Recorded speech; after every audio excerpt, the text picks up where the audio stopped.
here we go. This video is on what is my favorite standalone horror film. And that means the standalone horror film has no sequels to it. And I had to dig deep. I had to dig really, really deep, guys. And, you know, I do own a couple horror films. My movie collection isn't that big, but it is what it is. So, I've been putting my thinking cap on, putting my brain to work. And there's a couple of them. We got The Fog. We got It. So I have selected my favorite standalone horror film of all time is Stephen King's It, the 1990 version. That even though it had a remake, even though the remake went more by the book, but the 1990 version is my favorite. It's my favorite Stephen King film adaptation. And he had some great stars in there. You had Annette O'Toole, you had the late John Ritter, the late Harry Anderson, you had Richard Thomas, Tim Reed, Richard Macer. Trying to think of what's his name that played the adult Eddie. It just doesn't come to mind right now. I can't remember his name offhand. But that actor. But yeah, I mean, to me, you know, that is my favorite.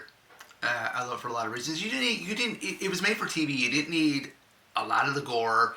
I always wondered what happened to Georgie when he got attacked, but they do explain what happened because he is missing a limb, and you know, of course, in the remake they do show, you know, Pennywise. Spoiler if you haven't seen it, Pennywise they show him biting his arm off. So yeah, you didn't need the gore. I think the thing that was more scary about the 1990 version was the whole mystery behind Pennywise, Tim Curry's performance, just the setting, just all the different, you know, shape-shifting things that it can become, or Pennywise, for this instance, just very, very, very eerie. I think one of the most eeriest ones was when they were down in, well, actually, it happened twice, when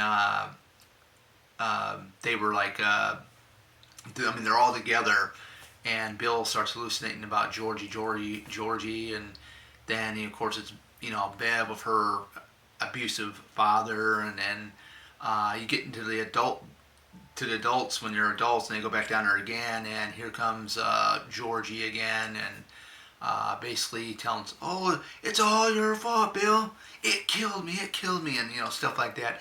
Those were some very, very scary moments. I think the most, I think for special effects, the special effects for that time was very, very good. I do like the scene in the shower of young Eddie when Pennywise just come through the drain hole, makes the drain hole big, comes up, calls him Wheezy, and then all of a sudden he goes like this, and then you get the razor sharp teeth, and then the eyes are just really, really monstrous, you know. And I do like it when young Eddie does confront him with his inhaler. This is battery slime, and all of a sudden it nails him right in the face, and all of a sudden it starts to the makeup starts to melt off of him, and you can actually see like some of the hideous look that's underneath the makeup. Just, I mean, very, very creative, very, very creative stuff. Even the scene when John Ritter is riding in the taxi and they're going across that bridge where they used to play at called Right Around the Barrens, and it is on the side of the road with I believe it was a balloon just waving at him and stuff. It's very, very, very, very creepy.